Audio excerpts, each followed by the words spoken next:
दोस्तों एक बार फिर से मैं आपके लिए SSC GD form fill up 2025 apply online process की अपडेट लेके आ चुके हैं। किस तरह से आप एसएससी कांस्टेबल जीडी के 25,487 खाली पदों के लिए अपने फॉर्म अप्लाई कर सकते हो। स्टेप बाय स्टेप कंप्लीट जानकारी आपको इस वीडियो में दी जाएगी। ऑनलाइन आवेदन करने का आपके पास सुनहरा और बड़ा अवसर है।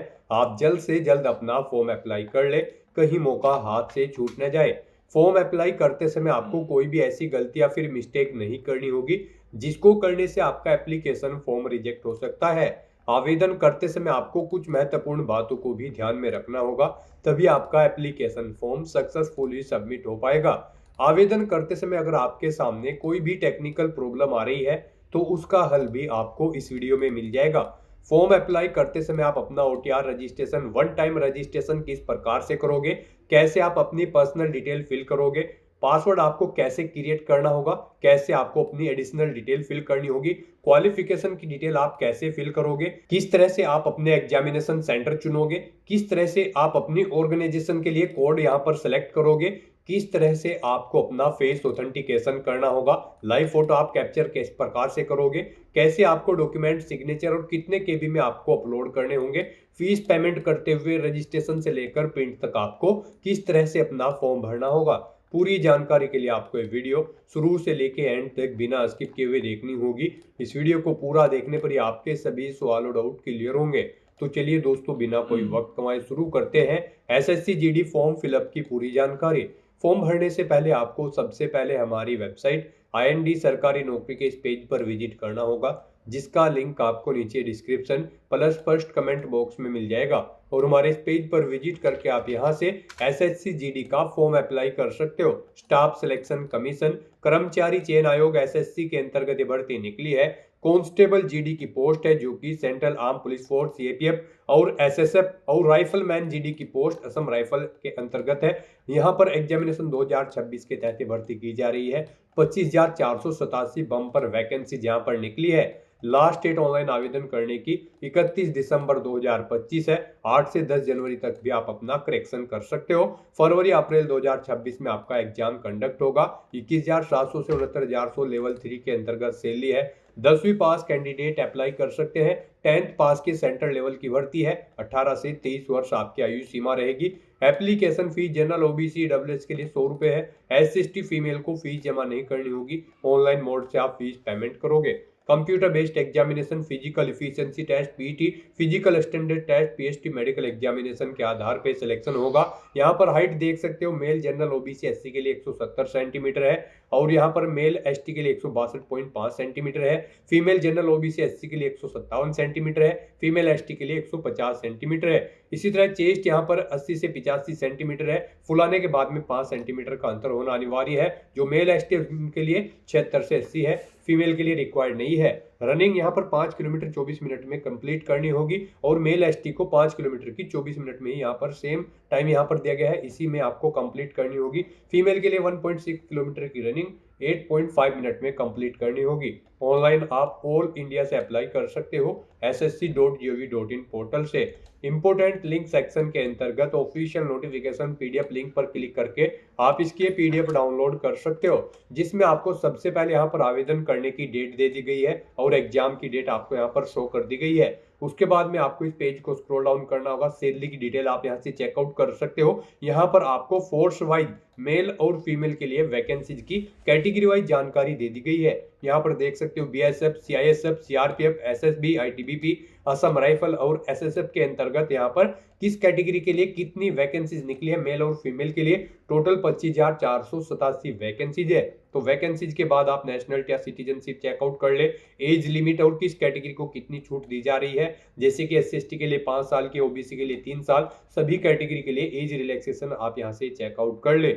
उसके बाद में यहाँ पर क्वालिफिकेशन की डिटेल आप देख सकते हो। इसमें 10वीं पास 10th class pass candidate apply कर सकेंगे। और उसके बाद में इस पेज को स्क्रॉल डाउन करते हुए आप एग्जामिनेशन सेंटर की लिस्ट चेकआउट कर सकते हो। ऑल ओवर इंडिया के अंतर्गत एग्जामिनेशन सेंटर की लिस्ट दे दी गई है। कोड वाइज रीजन वाइज आप यहाँ से एग्जामिनेशन सेंटर चेकआउट कर ले। उसके बाद में examination pattern computer based test के लिए आपको दिया गया है। वीडियो को पॉज करके आप यहाँ से पूरा पैटर्न चेकआउट कर सकते हो। इसी के अकॉर्डिंग आपका यहाँ पर एग्जाम होगा। और उसके बाद में यहाँ पर आपको सिलेबस डिटेल में दे दिया गया है, सब्जेक्ट वाइज टॉपिक वाइज आप पूरा सिलेबस यहाँ से चेकआउट कर सकते हो। फिजिकल इफिशिएंसी टेस्ट और फिजिकल यहाँ पर स्टैंडर्ड टेस्ट की आपको कंप्लीट जानकारी दे दी गई है। फिजिकल से रिलेटेड आप यहाँ से पूरी जानकारी चेकआउट कर सकते हो। इस पेज को आपको नीचे स्क्रॉल डाउन करना होगा तो आपको वन टाइम रजिस्ट्रेशन से रिलेटेड भी जानकारी मिल जाएगी, किस प्रकार से आपको अपना यहाँ पर रजिस्ट्रेशन करना होगा और किस तरह से आपको अपने डॉक्यूमेंट्स अपलोड करने होंगे, फोटोग्राफ सिग्नेचर कैसे और कितने केबी में आपको अपलोड करने होंगे, कैसे आपको अपना फेस ऑथेंटिकेशन करना होगा, लाइव फोटो कैप्चर आप किस प्रकार से कर सकोगे। तो संपूर्ण डिटेल आपको यहाँ पर इसमें दे दी गई। फॉर्म अप्लाई से रिलेटेड भी वो भी आप चेकआउट कर सकते हो। तो आवेदन करने से पहले आपको ये ऑफिशियल नोटिफिकेशन की पीडीएफ पूरा पढ़ना अनिवार्य है। इसको पूरा पढ़ने से ही आपके सभी सवाल और डाउट क्लियर होंगे। पीडीएफ रीड आउट करने के बाद में आपको अप्लाई ऑनलाइन के इस लिंक पर क्लिक करना होगा तो आपके सामने ऑनलाइन आवेदन करने का ये ऑफिशियल पोर्टल ओपन हो जाएगा। यहाँ पर आने के बाद आपको लॉगिन और रजिस्टर की स्टेप पर क्लिक करना है। उसके बाद आपके सामने कुछ इस तरह से पॉपअप शो होगा।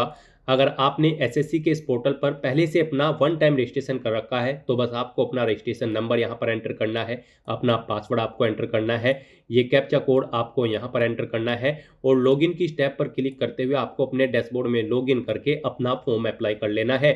और अगर आप अपना पासवर्ड भूल चुके हो तो आप फॉरगॉट पासवर्ड के इस ऑप्शन पर क्लिक करके अपना पासवर्ड भी यहाँ पर रिसेट कर सकते हो। और गाइज, अगर आप एसएससी की किसी भी भर्ती के लिए फर्स्ट टाइम अप्लाई करने जा रहे हो तो सबसे पहले यहाँ पर आपको अपना रजिस्ट्रेशन करना होगा। उसके लिए आपको न्यू यूजर रजिस्टर नाउ का ये लिंक दिया गया है, आपको रजिस्टर नाउ के इस लिंक पर क्लिक करना है। उसके बाद आपके सामने यहाँ पर रजिस्ट्रेशन का प्रोसेस स्टार्ट हो जाएगा। यहाँ से आप अपना एसएससी की वेबसाइट पर वन टाइम रजिस्ट्रेशन कर सकते हो। यहाँ पर आने के बाद हम आपको बता दें, आपको 4 स्टेप कंप्लीट करने हैं, आपका ओटीआर कंप्लीट हो जाएगा। सबसे पहले यहाँ पर आपको अपनी पर्सनल डिटेल देनी है, फिर आपको अपना पासवर्ड यहाँ पर क्रिएट करना है, अपनी एडिशनल डिटेल देनी है, उसमें आपको अपनी नेशनलिटी, एड्रेस और एजुकेशनल क्वालिफिकेशन की डिटेल देनी होगी। फिर यहाँ पर आपको अपनी डिटेल्स को डिक्लेयर करते हुए अपना रजिस्ट्रेशन कंप्लीट कर लेना है। तो इन 4 स्टेप्स को कंप्लीट करते हुए यहाँ पर आपको अपना ओटीआर कंप्लीट करना है। उसके लिए यहाँ पर अब आपको कंटिन्यू की स्टेप पर क्लिक कर देना है। जैसे ही आप स्टेप पर क्लिक करेंगे आपके सामने यहाँ पर रजिस्ट्रेशन का फॉर्म स्टार्ट हो जाएगा। यहाँ पर अब आपको सबसे पहले अपनी पर्सनल डिटेल देनी है। इसमें यहाँ पर सबसे पहले आपको ऑप्शन दिया गया है, क्या आपके पास यहाँ पर आधार कार्ड है। यहाँ पर एसएससी ने अब भर्तियों के लिए आधार कार्ड मस्ट कर दिया गया है। आधार प्रोसेस आपको इनेबल कर लेनी है।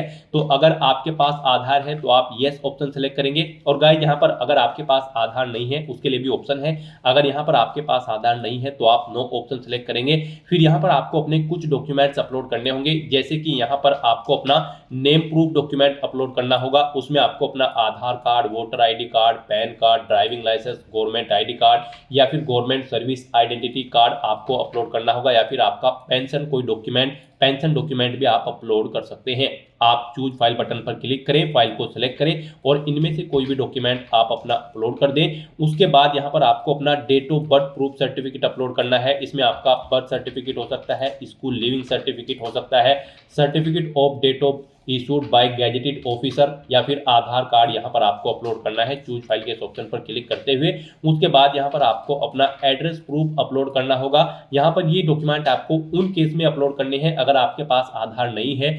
एड्रेस प्रूफ में आपको अपना आधार कार्ड या फिर वोटर आईडी कार्ड या फिर ड्राइविंग लाइसेंस या फिर बैंक की स्टेटमेंट यहाँ पर आपको अपलोड कर देनी है, या फिर रेंट का एग्रीमेंट या फिर इनकम टैक्स असेसमेंट ऑर्डर यहाँ पर आप अपलोड कर सकते हैं। चूज फाइल के इस बटन पर क्लिक करते हुए उसके बाद यहाँ पर आपको अपना फोटो अपलोड करना है। चूज फाइल के बटन पर क्लिक करते हुए फिर यहाँ पर आपको अपना जेंडर प्रूफ अपलोड करना है। जेंडर प्रूफ में आपका आधार कार्ड हो सकता है, वोटर आईडी कार्ड हो सकता है, बर्थ सर्टिफिकेट हो सकती है, या फिर आपका स्कूल लिविंग सर्टिफिकेट हो सकता है। यहाँ पर अगर आपके पास आधार नहीं है तो आपको इन सारे डॉक्यूमेंट्स को यहाँ पर अपलोड करना होगा। बेस्ट है यहाँ पर आपके पास आधार है तो आप आधार की डिटेल दें। यहाँ पर मोस्टली इंडिया में सभी के पास अब आधार अवेलेबल है, तो यहाँ पर आपको यस का ऑप्शन सेलेक्ट करना है, do you have a Aadhaar card में। और उसके बाद यहाँ पर गाइड आपको अपना आधार नंबर यहाँ पर एंटर करना है। वही नंबर एक बार फिर से आपको एंटर करके उसे वेरीफाई कर लेना है। फिर यहाँ पर आपको अपने आधार को प्रमाणित करने के लिए डिटेल्स यहाँ पर रीड कर लेनी है। हिंदी में अगर आप इसे रीड करना चाहते हैं तो स्विच टू हिंदी के ऑप्शन पर क्लिक करें और हिंदी में आप इसे रीड कर लें। और अगर आप सुनना चाहते हैं तो यहाँ पर आपको स्पीकर के इस ऑप्शन पर क्लिक करना है और इस डिटेल को सुन लेना है। और उसके बाद गाइज यहाँ पर आपको इस चेकबॉक्स को ओके करना है और फिर यहाँ पर आपको सेंड ओटीपी के इस ऑप्शन पर क्लिक कर देना है। फिर आपके रजिस्टर्ड मोबाइल नंबर पर जिससे आपका आधार लिंक है उस पर एक ओटीपी आएगा, वो ओटीपी आपको यहाँ पर एंटर करना है। और फिर गाइज आपको वेरीफाई ओटीपी के ऑप्शन पर क्लिक करके अपना आधार वेरीफाई कर लेना है। फिर आपके सामने यहाँ पर शो हो जाएगा आपका आधार सक्सेसफुली वेरीफाइड हो चुका है। ग्रीन कलर में आपको वेरीफाइड का ऑप्शन यहाँ पर मिल जाएगा। उसके बाद गाइज यहाँ पर आपको अपना नाम एंटर करना है अपनी 10वीं की मार्कशीट के अकॉर्डिंग। फिर आपको वही नाम एक बार फिर से एंटर करके वेरीफाई कर लेना है। फिर आपसे पूछा गया है कि क्या आपने कभी अपना नाम चेंज किया है, अगर किया है तो आप यहाँ पर येस ऑप्शन सेलेक्ट करें और फिर वो चेंज नेम यहाँ पर आप एंटर करें। फिर उसे एक बार फिर से एंटर करके वेरीफाई कर लें। और अगर आपने अपना नाम कभी चेंज नहीं किया है तो यहाँ पर आपको नो ऑप्शन ही सिलेक्ट रहने देना है। उसके बाद यहाँ पर आपको अपना जेंडर सिलेक्ट करना है, आप मेल हो फीमेल हो या फिर ट्रांसजेंडर, आप अपने अकॉर्डिंग ऑप्शन सेलेक्ट करें। दोबारा से अपना जेंडर सेलेक्ट करके उसे वेरीफाई कर लें। फिर यहाँ पर आपको अपनी डेट ऑफ बर्थ सेलेक्ट कर लेनी है इस कैलेंडर में से। यहाँ पर आपको अपनी ये डेट ऑफ बर्थ अपनी 10वीं की मार्कशीट के अकॉर्डिंग सेलेक्ट करनी है। वही डेट ऑफ बर्थ आपको एक बार फिर से सिलेक्ट कर लेनी है कैलेंडर में से वेरिफिकेशन के लिए। फिर यहाँ पर आपको अपने फादर का नाम एंटर करना है। उसके बाद यहाँ पर आपको अपने फादर का नाम एक बार फिर से एंटर करके उसे कंफर्म कर लेना है। फिर आप अपनी मदर का नाम एंटर करें, अपनी मदर का नाम एक बार फिर से एंटर करके उसे कंफर्म कर ले। आपके फादर और मदर का नेम भी आपकी 10वीं की मार्कशीट के अकॉर्डिंग होना चाहिए और इनके नाम से पहले मिस्टर मिसिस श्रीमती लेट या फिर डॉक्टर नहीं लगाना है आपको। उसके बाद यहाँ पर आपको अपना 10वीं क्लास का एजुकेशन बोर्ड सेलेक्ट करना है, किस बोर्ड से आपने यहाँ पर अपनी 10वीं क्लास पास आउट की है। उसके बाद यहाँ पर आपको उसे दोबारा से सिलेक्ट करके कंफर्म कर लेना है जिस बोर्ड से आपने अपनी 10वीं क्लास यहाँ पर पास आउट की है। उसके बाद गाइज यहाँ पर आपको अपनी 10वीं क्लास का रोल नंबर देना है, एक बार फिर से उसे एंटर करके कंफर्म कर लेना है। फिर पासिंग ईयर आपको सिलेक्ट कर लेना है, किस ईयर में आपने अपनी 10वीं क्लास पास आउट की है। हाईएस्ट क्वालिफिकेशन क्या है आपकी, 10वीं 12वीं ग्रेजुएशन पोस्ट ग्रेजुएशन, आप अपने अकॉर्डिंग यहाँ पर ऑप्शन सेलेक्ट करें। फिर यहाँ पर आप दोबारा से अपनी हायर क्वालिफिकेशन सेलेक्ट करें। उसके बाद यहाँ पर आपको अपना मोबाइल नंबर और ईमेल आईडी एंटर करनी है और इन्हें यहाँ पर आपको वेरीफाई कर लेना है। इनके सामने आपको सेंड ओटीपी का ऑप्शन दिया गया है, आप सेंड ओटीपी के ऑप्शन पर क्लिक करें। उसके बाद आपके रजिस्टर्ड मोबाइल नंबर और ईमेल आईडी पर ओटीपी आएंगे, वो ओटीपी आप यहाँ पर एंटर करके अपने मोबाइल नंबर और ईमेल आईडी को वेरीफाई कर लें। और उसके बाद गाइस यहाँ पर आप सेव एंड नेक्स्ट के इस ऑप्शन पर क्लिक कर दें। इस तरह से यहाँ पर आपकी पर्सनल डिटेल सक्सेसफुली सेव हो जाएगी। उसके बाद यहाँ पर आपको एक रजिस्ट्रेशन नंबर प्रोवाइड करा दिया गया है। यह रजिस्ट्रेशन नंबर आपको केयरफुली नोट डाउन करके रख लेना है फ्यूचर यूज के लिए। यह रजिस्ट्रेशन नंबर आपकी रजिस्टर्ड मोबाइल नंबर और ईमेल आईडी पर भी सबमिट कर दिया गया है, तो आप इसे केयरफुली नोट डाउन करके रखें फ्यूचर यूज के लिए। और यहाँ पर अब आपको कंटिन्यू के इस ऑप्शन पर क्लिक कर देना है।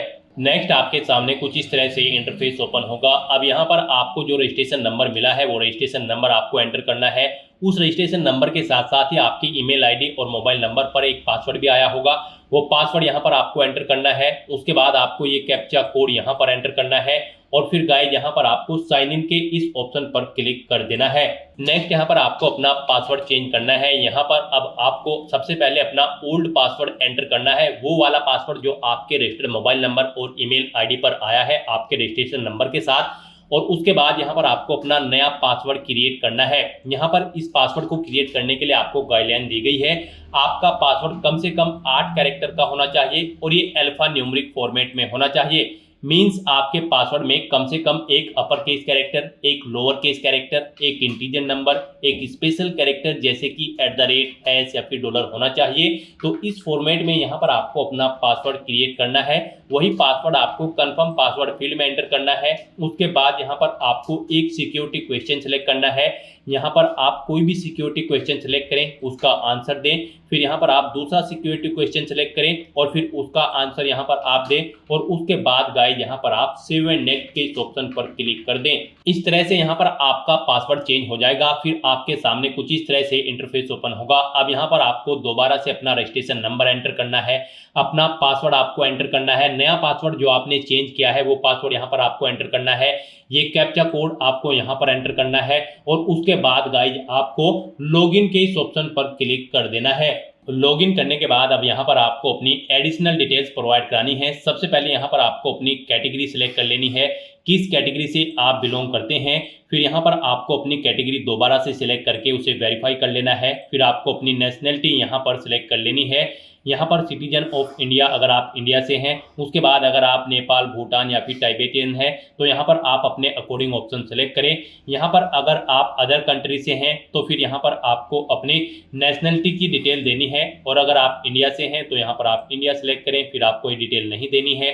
उसके बाद यहाँ पर आपसे पूछा गया है कि क्या आपकी बॉडी पर कहीं कोई कट या तिल का निशान है, तो उस पैलेस का नाम यहाँ पर आप एंटर करें। नहीं है तो यहाँ पर आप नो मार्क एंटर कर दें। उसके बाद आपसे पूछा गया है कि क्या आप PWBD कैंडिडेट हैं, अगर हैं तो यहाँ पर आप येस ऑप्शन सेलेक्ट करें और फिर अपनी डिसेबिलिटी का टाइप सेलेक्ट करें, और फिर यहाँ पर आपको अपना डिसेबिलिटी सर्टिफिकेट नंबर देना होगा अगर आप PWBD कैंडिडेट हैं, और अगर नहीं है तो यहाँ पर आप नो ऑप्शन सेलेक्ट करें। आगे की डिटेल आपको डिसेबल कर दी जाएगी। उसके बाद यहाँ पर आपको अपना परमानेंट एड्रेस एंटर करना है। फिर यहाँ पर आपको अपना प्रजेंट एड्रेस एंटर करना है, और अगर आपका प्रजेंट एड्रेस आपके परमानेंट एड्रेस के अकॉर्डिंग सेम है तो यहाँ पर आप येस के इस ऑप्शन पर क्लिक करेंगे। ऑटोमेटिकली आपका प्रजेंट एड्रेस आपके परमानेंट एड्रेस के अकॉर्डिंग फिल हो जाएगा।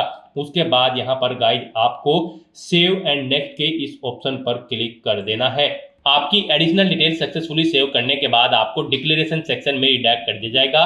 यहाँ पर आने के बाद आप अपने रजिस्ट्रेशन फॉर्म का प्रीव्यू भी चेकआउट कर सकते हो। आप प्रीव्यू OTR के ऑप्शन पर क्लिक करें और अपने रजिस्ट्रेशन फॉर्म का प्रीव्यू चेकआउट कर लें, और उसका प्रिंट आउट भी आप ले सकते हो। और फिर यहाँ पर अब गाइज आपको आई एग्री के चेकबॉक्स को ओके करना है, और उसके बाद आपको डिक्लेयर के ऑप्शन पर क्लिक कर देना है। इस तरह से यहाँ पर आपका SSC one time registration successfully complete हो चुका है। आपको आपके डैशबोर्ड में डायरेक्ट कर दिया गया है। फिर यहाँ पर आपको अपने डैशबोर्ड में लाइव एग्जामिनेशन के इस टैब पर क्लिक करना है। उसके बाद आपके सामने कुछ इस तरह से इंटरफेस शो होगा। अब यहाँ पर आपको constable GD in CAPFS SSF and rifleman GD in Assam Rifles examination 2026 के इस सेक्शन में आना है। और कांस्टेबल GD की इस भर्ती पर अप्लाई करने के लिए बस यहाँ पर अब आपको अप्लाई की स्टेप पर क्लिक करना है। फिर आपके सामने ये कुछ जनरल इंस्ट्रक्शंस ओपन होंगे। आपको इन्हें वन बाय वन करके केयरफुली रीड आउट कर लेना है, और उसके बाद फिर आपको गाइड यहाँ पर फिल फॉर्म के इस ऑप्शन पर क्लिक करना है। फिर आपके सामने कुछ इस तरह से इंटरफेस ओपन होगा। यहाँ पर आपको आपकी पर्सनल डिटेल ऑटोमेटिकली फिर मिल जाएगी। यहाँ पर आपको आपकी सभी डिटेल्स कॉलम 1 से 18 तक की ऑटोमेटिकली फिर मिलेगी, जो कि आपके OTR से फैच कर ली गई है। आपको सभी डिटेल्स केयरफुली चेकआउट करनी है। इस पेज को नीचे स्क्रॉल डाउन करना है, और फिर यहाँ पर आपको नेक्स्ट के इस ऑप्शन पर क्लिक कर देना है। नेक्स्ट यहाँ पर आपको अपनी एजुकेशनल क्वालिफिकेशन की डिटेल देनी है। गाइज यहाँ पर सबसे पहले आपको अपनी हाईएस्ट क्वालिफिकेशन सेलेक्ट करनी है। आपकी जो भी हायर क्वालिफिकेशन है आप उसे यहाँ पर सेलेक्ट करें। उसके बाद यहाँ पर आपको कांस्टेबल GD की इस भर्ती में पार्टिसिपेट करने के लिए जो क्वालिफाइंग एजुकेशनल क्वालिफिकेशन है, यानी कि इस भर्ती में पार्टिसिपेट करने के लिए आपका 10वीं क्लास पास आउट होना जरूरी है, कम से कम किसी वेल रिकॉग्नाइज्ड बोर्ड या फिर स्कूल से। तो वो क्वालिफिकेशन यहाँ पर आपको ऑटोमेटिकली फिर मिलेगी। यहाँ पर जो इस भर्ती में अप्लाई करने के लिए रिक्वायर्ड क्वालिफाइंग एजुकेशनल क्वालिफिकेशन है वो यहाँ पर आपको ऑटोमेटिकली फिर मिलेगी। यहाँ पर आपने OTR में जो अपनी डिटेल प्रोवाइड कराई है 10वीं की या फिर 12वीं की या फिर ग्रेजुएशन की, यानी कि अपनी क्वालिफिकेशन की जो भी डिटेल आपने OTR में प्रोवाइड कराई है उससे यहाँ पर आपकी डिटेल फैच कर ली गई है, जैसे कि आपका पासिंग ईयर, स्टेट, आपके बोर्ड का नाम, बाकी की सभी डिटेल्स यहाँ पर आपकी क्वालिफिकेशन की आपके OTR से फैच कर ली गई है। बस अब आपको इस पेज को नीचे स्क्रॉल डाउन करना है, और यहाँ पर अब आपको अपनी 10वीं की परसेंटेज एंटर कर देनी है। कितने % मार्क्स आपने 10वीं क्लास में ऑब्टेन किए थे, और अगर आपने अपनी 10वीं क्लास कोविड-19 के दौरान पास आउट की थी तो फिर यहाँ पर आपको NA एंटर कर देना है। CGPA में अगर आपके मार्क्स हैं तो आप अपना CGPA यहाँ पर एंटर कर देंगे।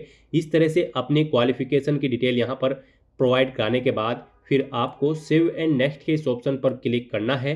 नेक्स्ट यहाँ पर आपको अपनी कुछ एडिशनल इन्फॉर्मेशन देनी है। यहाँ पर आपसे पूछा गया है कि क्या आप EX सर्विसमैन हैं या फिर आपने सर्विस की है आर्म फोर्सेज में। अगर की है तो आप येस ऑप्शन सेलेक्ट करेंगे। ज्वाइनिंग डेट आप सेलेक्ट करेंगे। डिस्चार्ज डेट यहाँ पर आप सेलेक्ट करेंगे। इनके अकॉर्डिंग आपकी सर्विस की लेंथ कैलकुलेट करके यहाँ पर आपको शो कर दी जाएगी। और अगर आप EX सर्विसमैन या फिर आर्म फोर्सेज में सर्विस नहीं करते थे तो बस आपको नो ऑप्शन सेलेक्ट करना है।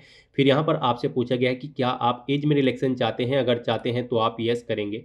अपना एज रिलेक्शन कोड यहाँ पर सिलेक्ट करेंगे, नहीं चाहते हैं तो आप नो ऑप्शन सिलेक्ट करेंगे। फिर यहाँ पर आपसे पूछा गया है कि क्या आप अपनी पर्सनल इन्फॉर्मेशन को एक्सेस करने के लिए अथॉरिटी देते हैं एसएससी को इस जॉब अपॉर्चुनिटी के लिए, तो यहाँ पर आपको येस या नो अपने अकॉर्डिंग ऑप्शन सेलेक्ट करना है और उसके बाद फिर गाइज आपको यहाँ पर सेव एंड नेक्स्ट के इस ऑप्शन पर क्लिक कर देना है। नेक्स्ट यहाँ पर आपको अपनी कुछ और एडिशनल इन्फॉर्मेशन देनी है। यहाँ पर अब आपको अपने एग्जामिनेशन सेंटर सेलेक्ट करने हैं। 3 एग्जामिनेशन सेंटर यहाँ पर आपको सेलेक्ट करने हैं। आप यहाँ पर जिस सेंटर को फर्स्ट नंबर पर प्रेफरेंस देना चाहते हैं उसे फर्स्ट नंबर पर सिलेक्ट करें, जिसे सेकंड थर्ड पर रखना चाहते हैं उसे आप सेकंड थर्ड पर यहाँ पर सिलेक्ट कर लें। उसके बाद गाइज आपको यहाँ पर अपने कंप्यूटर बेस्ड एग्जाम का मीडियम सेलेक्ट करना है, यानी कि जिस लैंग्वेज में आप अपना कंप्यूटर बेस्ड एग्जाम चाहते हैं वो लैंग्वेज यहाँ पर आप सेलेक्ट करें, हिंदी, इंग्लिश या फिर जो भी लैंग्वेज में आप चाहते हैं उसे एक बार फिर से सिलेक्ट करके वेरीफाई कर लें। फिर आपसे पूछा गया है कि क्या आपके पास एनसीसी का सर्टिफिकेट है, अगर है तो आप यस करेंगे। आपके पास ABC कौन सा सर्टिफिकेट है आप ऑप्शन सेलेक्ट करेंगे, नहीं है तो आप नो ऑप्शन सेलेक्ट करेंगे। फिर आपसे पूछा गया है कि क्या आपने कभी किसी गेम या फिर नेशनल या फिर इंटरनेशनल या फिर स्टेट या फिर डिस्ट्रिक्ट लेवल पर किसी गेम में पार्टिसिपेट किया है, अगर किया है तो आप यस करेंगे और फिर स्पोर्ट का नाम यहाँ पर आप सेलेक्ट करेंगे। उसके बाद यहाँ पर लेवल ऑफ पार्टिसिपेशन आप सेलेक्ट करेंगे, आपने डिस्ट्रिक्ट लेवल, स्टेट लेवल या फिर नेशनल लेवल किस लेवल पर गेम में पार्टिसिपेट किया है। ईयर आप सेलेक्ट करेंगे, किस ईयर में यहाँ पर आपने पार्टिसिपेट किया है, आपको यहाँ पर गोल्ड मेडल मिला है, सिल्वर या फिर ब्रॉन्ज, आप अपने अकॉर्डिंग ऑप्शन सेलेक्ट करेंगे। और अगर आपने किसी गेम में पार्टिसिपेट नहीं किया है तो आप सिंपली यहाँ पर नो ऑप्शन सेलेक्ट करेंगे। उसके बाद आपको आगे की डिटेल नहीं देनी होगी। फिर यहाँ पर आपको अपना स्टेट सेलेक्ट करना होगा, जिस स्टेट का आपके पास यहाँ पर डोमिसाइल है। फिर यहाँ पर आपको अपना स्टेट एक बार फिर से सिलेक्ट करके उसे वेरीफाई कर लेना है। फिर आपको अपना डिस्ट्रिक्ट यहाँ पर सेलेक्ट करना है। उसके बाद यहाँ पर आपको अपना डिस्ट्रिक्ट एक बार फिर से सिलेक्ट करके वेरीफाई कर लेना है। फिर यहाँ पर आपसे पूछा गया है कि क्या आप अपने ओरिजिनल स्टेट से किसी दूसरे स्टेट में माइग्रेट हुए हैं, अगर हुए हैं तो आप यस करेंगे और फिर यहाँ पर आप ऑप्शन सेलेक्ट करेंगे उसके अकॉर्डिंग, नहीं हुए हैं तो आप नो ऑप्शन सेलेक्ट करेंगे। फिर यहाँ पर आपसे पूछा गया है कि क्या आप मिलिटेंसी या फिर नक्सल अफेक्टेड डिस्ट्रिक्ट से हैं, अगर हैं तो आप यस करेंगे, नहीं तो नो ऑप्शन यहाँ पर आपको ऑटोमेटिकली फिर मिलेगा अगर आप इन एरिया के अंतर्गत नहीं आते हैं। फिर यहाँ पर आपसे पूछा गया है कि क्या आपका जो डिस्ट्रिक्ट है वो बॉर्डर के आसपास है, अगर है तो आप यस करेंगे, नहीं तो नो ऑप्शन सेलेक्ट करेंगे। फिर यहाँ पर आपको अपनी CAPF के लिए पोस्ट प्रेफरेंस देनी है। गाइज यहाँ पर आप पारा नंबर 14.9 में जाकर चेकआउट कर सकते हो किसके लिए क्या पोस्ट प्रेफरेंस है, आपको यहाँ पर बता दिया गया है। अगर आप यहाँ पर BSF को फर्स्ट नंबर पर रखना चाहते हैं तो यहाँ पर आप फर्स्ट कॉलम में A ऑप्शन एंटर करेंगे और यहाँ पर अगर आप सेकंड नंबर पर CRPF को रखना चाहते हैं तो यहाँ पर आप सेकंड कॉलम में C एंटर करेंगे, यानी कि यहाँ पर नोटिफिकेशन में जिसके सामने जो भी कोड दिया गया है ABC, आप उसे जिस स्थान पर प्रेफरेंस देना चाहते हैं उस स्थान पर यहाँ पर आप एंटर करेंगे ABC। जिस भी स्थान पर आप जिस ऑर्गेनाइजेशन को प्रेफरेंस देना चाहते हैं, जिस ऑर्गेनाइजेशन में पोस्ट प्रेफरेंस देना चाहते हैं उसके अकॉर्डिंग यहाँ पर आपको ABCDEFH ये कोड एंटर कर देने हैं। फिर यही सेम कोड आपको यहाँ पर एंटर करने हैं। ये नोटिस के कोड आप यहाँ पर पोस्ट डिटेल के इस ऑप्शन पर क्लिक करके भी चेकआउट कर सकते हो, कौन सी ऑर्गेनाइजेशन के लिए यहाँ पर आपको क्या पोस्ट कोड दिया गया है और इसके अकॉर्डिंग यहाँ पर आप जिस ऑर्गेनाइजेशन को जिस नंबर पर प्रेफरेंस देना चाहते हैं उस कॉलम पर आप यहाँ पर पोस्ट कोड ABCDEFH एंटर कर देंगे। वही कोड इस तरह से आपको यहाँ पर एंटर करके वेरीफाई कर लेना है। इस तरह से अपनी ये सभी डिटेल्स प्रोवाइड करने के बाद फिर गाइज आपको यहाँ पर सेव एंड नेक्स्ट के इस ऑप्शन पर क्लिक करना है। नेक्स्ट यहाँ पर आपको अपना फेस ऑथेंटिकेशन करना है, अपना लाइव फोटो आपको कैप्चर करना है और अपने सिग्नेचर यहाँ पर आपको अपलोड कर देने हैं। इस सेक्शन को कंप्लीट करने के लिए आपको अपना मोबाइल फ़ोन यूज़ करना होगा। आप अपने गूगल प्ले स्टोर पर जाएं मोबाइल फ़ोन पर और फिर वहाँ पर आप माई SSC का ऐप डाउनलोड कर लें और उसे फिर आप इंस्टॉल कर लें। उसे इंस्टॉल करने के बाद गाइज आपको यहाँ पर अपनी एक और ऐप इंस्टॉल करनी होगी अपने मोबाइल फ़ोन पर ही। जी हाँ दोस्तों, आपको अपने मोबाइल फ़ोन के गूगल प्ले स्टोर में आधार फेस RD का ये ऐप भी इंस्टॉल कर लेना है। डाउनलोड करने के बाद अपने मोबाइल फ़ोन में माई SSC ऐप इंस्टॉल करने के बाद फिर आपको उसे ओपन करना है। उसके बाद आपके सामने यहाँ पर कुछ इस तरह से इंटरफेस ओपन होगा। यहाँ पर आने के बाद गाइज आपको लॉगिन/रजिस्टर की इस टैब पर क्लिक कर देना है। उसके बाद आपके सामने यहाँ पर लॉगिन का पॉपअप ओपन हो जाएगा। अब यहाँ पर आने के बाद आपको अपना यूजर नेम एंटर करना है और उसके बाद आपको अपना पासवर्ड एंटर करना है। आपको ये यूजर नेम और पासवर्ड वही एंटर करना है जो आपने SSC की वेबसाइट पर वन टाइम रजिस्ट्रेशन करते हुए क्रिएट किया था। उसके बाद आपको ये कैप्चा कोड यहाँ पर एंटर करना है और फिर गाइज आपको लॉगिन की इस टैब पर क्लिक करते हुए अपने डैशबोर्ड में लॉगिन कर लेना है। फिर यहाँ पर आपका डैशबोर्ड आपके सामने शो हो जाएगा। यहाँ पर आने के बाद अब आपको डैशबोर्ड के इस ऑप्शन पर क्लिक करना है। यहाँ पर आने के बाद में आपको माई एप्लीकेशन की इस टैब पर क्लिक करना है। फिर यहाँ पर आपके सामने जो भी करंट में वैकेंसी चल रही है उनकी लिस्ट शो कर दी जाएगी। आप यहाँ पर एसएससी की जिस भी भर्ती के लिए अप्लाई करना चाहते हैं उसी भर्ती के लिए आपको कंटिन्यू की टैब पर क्लिक करना होगा। यहाँ पर आपको आपकी पर्सनल डिटेल शो कर दी जाएगी। इसी तरह से आपको एजुकेशनल डिटेल शो कर दी जाएगी। उसके बाद में एडिशनल इंफॉर्मेशन शो कर दी जाएगी और उसके बाद में आधार ऑथेंटिकेशन वेरिफिकेशन की डिटेल शो की जाएगी। तो आपको सेव एंड नेक्स्ट की टैब पर क्लिक करते हुए step by step Aadhaar authentication verification के सेक्शन में आना होगा। यहाँ पर आने के बाद में आपको इस चेकबॉक्स को ओके करना होगा और यहाँ पर आधार फेस ऑथेंटिकेशन की टैब पर क्लिक करना होगा। आधार फेस ऑथेंटिकेशन की टैब पर क्लिक करने के बाद में आपको आधार फेस आरडी का एप्लीकेशन डाउनलोड करना है। अगर आपके मोबाइल में पहले से ही आधार फेस आरडी इंस्टॉल्ड है तो आपको डायरेक्टली अपना फेस ऑथेंटिकेट करना होगा। यहाँ पर आपको अपना फेस इस सर्कल में लाना होगा और अपनी आंखों को 2 बार ब्लिंक करना होगा तो आपका फोटो यहाँ पर ऑथेंटिकेट हो जाएगा। उसके बाद में आपको यहाँ पर सेव एंड नेक्स्ट की इस टैब पर क्लिक करना होगा। फिर यहाँ पर आपको अपना लाइव फोटो कैप्चर करना है और अपने सिग्नेचर अपलोड करने हैं। ये आप अपने मोबाइल फोन से भी कर सकते हैं या फिर आप अपने कंप्यूटर से भी इन्हें कंप्लीट कर सकते हैं। उसके लिए आपको सभी इंस्ट्रक्शंस यहाँ पर दिए गए हैं। जिस स्थान पर आप अपना फोटो कैप्चर करेंगे वहां पर प्रॉपर वे में लाइट होनी चाहिए और प्लेन बैकग्राउंड आपका होना चाहिए और आपकी आंखें कैमरे की तरफ होनी चाहिए। बिल्कुल सीधा आपको देखना है कैमरे की तरफ और यहाँ पर रेड कलर का जो रेक्टेंगल होगा उसमें पूरा फेस आपका कवर्ड होना चाहिए। फोटो कैप्चर करते समय आपको कोई भी कैप, मास्क या फिर सनग्लासेस नहीं पहनने हैं और यहाँ पर साथ ही साथ आपको ईयरफोन या फिर कोई अन्य डिवाइस भी अपने कानों में नहीं रखना है जब आप अपना लाइव फोटो यहाँ पर कैप्चर करेंगे। और उसके बाद में आपको कैप्चर लाइव फोटो की टैब पर क्लिक करते हुए अपना फोटो लाइव कैप्चर कर लेना होगा। लाइव फोटो कैप्चर करने के लिए आपको अपना फेस इस सर्कल के अंतर्गत लाना होगा। फोटो कैप्चर करने के लिए आपको अपना फेस इस तरह से लाना होगा जैसे कि आपका पासपोर्ट साइज फोटो होता है। फिर आपको इस ऑप्शन पर क्लिक करते हुए अपना फोटो कैप्चर कर लेना होगा। फिर यहाँ पर आपको अपने सिग्नेचर अपलोड करने होंगे। सिग्नेचर आपके 10 KB से 20 KB के बीच में होने चाहिए। जेपीईजी या फिर जेपीजी फॉर्मेट में आपके सिग्नेचर होने चाहिए। डायमेंशन उनकी 6.0 सेंटीमीटर उनकी विड्थ और 2.0 सेंटीमीटर उनकी हाइट होनी चाहिए। रेजुलेशन 300 dpi होना चाहिए। सिग्नेचर के लिए आपको गाइडलाइन भी दी गई है।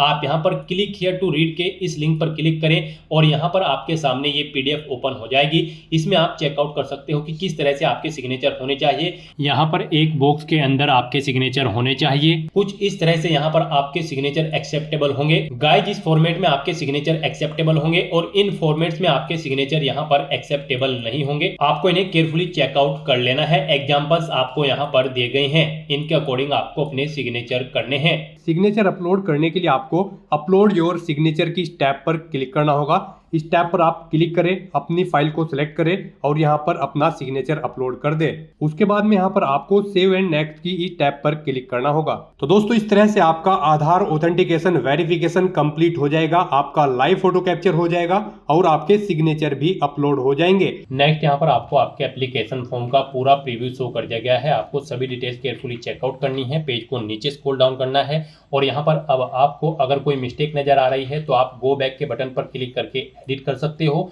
नहीं तो यहाँ पर बस अब आपको सेव एंड नेक्स्ट के इस ऑप्शन पर क्लिक कर देना है। नेक्स्ट आपके सामने कुछ इस तरह से इंटरफेस ओपन होगा। यहाँ पर आपको डिक्लेरेशन सेक्शन में आना है। आई एग्री के चेकबॉक्स को ओके करना है।